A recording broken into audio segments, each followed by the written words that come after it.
اکثر لوگ مجھے کہتے ہیں کہ ہم تو لاکھوں تدبیریں کر رہے ہیں مگر اس کا کچھ اثر نہیں ہو رہا۔ ہم بار بار دعائیں کرتے ہیں، تہجد میں آنسو بھی بہاتے ہیں، مگر ہمیں ہماری دعا کی قبولیت کا کوئی نام و نشان نظر نہیں آ رہا۔ کیا اللہ ہماری دعاؤں کو نہیں سن رہا؟ یا جو ہم مانگ رہے ہیں کیا وہ ہمیں کبھی بھی عطا نہیں کیا جائے گا؟ تو سنو، جب قدرت تمہیں کسی چیز سے محروم رکھتی ہے نا، تو اس کا ہرگز مطلب یہ نہیں ہوتا کہ آپ کو اس نعمت سے ہمیشہ کے لیے محروم کر دیا جائے گا۔ ہرگز ایسا نہیں ہے۔ جب آپ اپنا غم کسی سے بیان نہ کر سکیں، جب اپنی کیفیت کو آپ خود ہی نہ سمجھ سکیں، جب کوشش کر کر کے آپ تھکنے لگ جائیں، ذہن کام کرنا چھوڑ دے، سوچوں کی گرد کو آپ جھٹک دو، اپنے حالات کو اللہ تعالیٰ کے حوالے کر دو۔ وہ اتنا رحیم ہے کہ اس پر بھروسہ کرنے والے کو طرح نہیں چھوڑتا۔ وہ اس سے امیدیں لگانے والوں کو وہ کبھی خالی ہاتھ نہیں رکھتا۔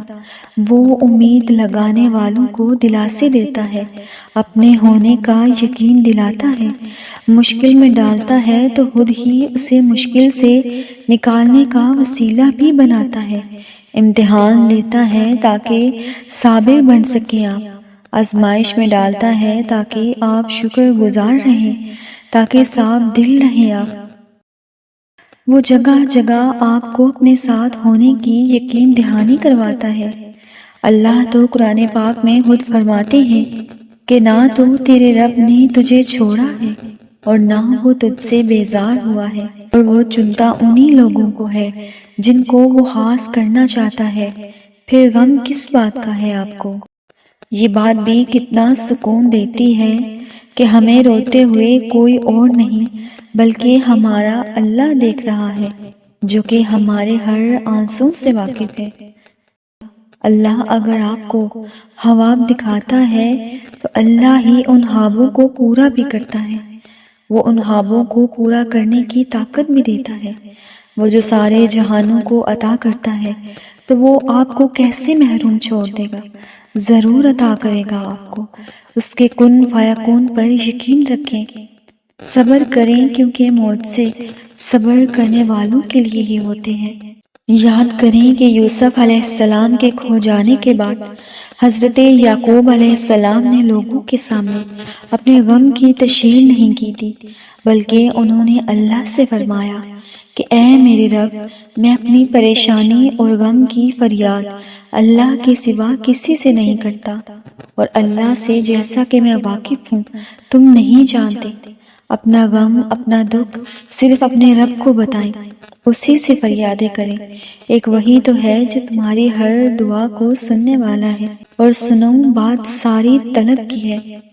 جب طلب بڑھتی ہے نا تو تڑپ بھی بڑھ جاتی ہے، اور جب تڑپ بڑھتی ہے تو درد بھی بڑھ جاتا ہے، اور جب درد تمام حدوں کو توڑتا ہوا آنکھوں سے آنسو کے رستے بہتا ہے نا، تب انسان خود بخود سجدے میں گر جاتا ہے۔ پھر درد کا سجدہ ہوتا ہے اور اپنے رب کو منانے کے آنسو ہوتے ہیں۔ یوسف علیہ السلام کو بالکل ابتدا میں آزمائش سے نکال لیا گیا ہوتا تو کیا وہ ملک مصر کی کنجیاں اپنے ہاتھ میں لیتے؟ آزمائش کا زیادہ دیر تک رہنا کسی وقت بڑے انعام کی وجہ بن سکتا ہے۔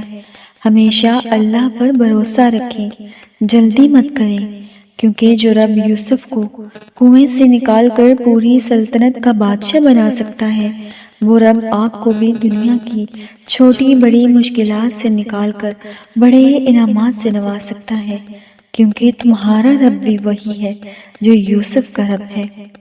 اور توکل وہ راستہ ہے جس کے ذریعے آگ ٹھنڈی کر دی جاتی ہے، جو ایڑیوں سے زمزم نکلوا دیتا ہے، جو دریا میں راستے بنا دیتا ہے، جو یوسف علیہ السلام کو یعقوب سے ملوا دیتا ہے، جو شدید طوفان میں کشتی نوح کو پار لگا دیتا ہے۔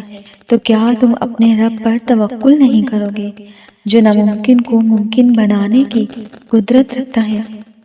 اللہ تعالیٰ تو قرآن پاک میں خود فرماتے ہیں کہ صبر کرنے والوں کے ساتھ ہوں میں، اور جو چلا گیا اس سے بہتر دینے کا میرا وعدہ ہے، اور میں طاقت سے بڑھ کر کسی کو تکلیف نہیں دیتا۔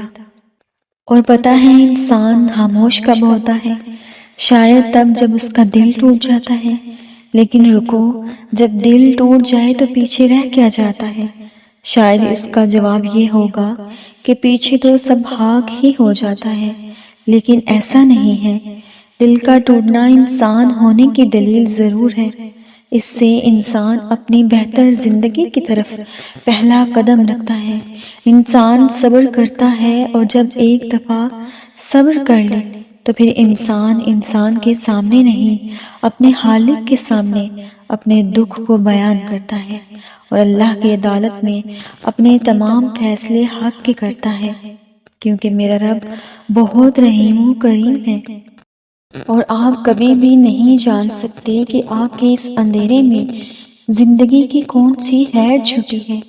اللہ تعالیٰ تو قرآن پاک میں خود فرماتے ہیں، اور تمہیں کیا ہو گیا ہے کہ تم اللہ سے کس وقار کی توقع نہیں رکھتے؟ واقعہ تو یہ ہے کہ تمہارا رب غیر محسوس طریقوں سے اپنی مرضی پوری کرتا ہے۔ اللہ تعالیٰ قرآن پاک میں خود فرماتے ہیں کہ اے نبی فرما دیجئے کہ جب تم سے میرے بندے میرے بارے میں دریافت کریں تو ان کو کہہ دیجئے کہ میں تو ان کے ساتھ ہی ہوں، سب کچھ دیکھ بھی رہا ہوں اور سن بھی رہا ہوں۔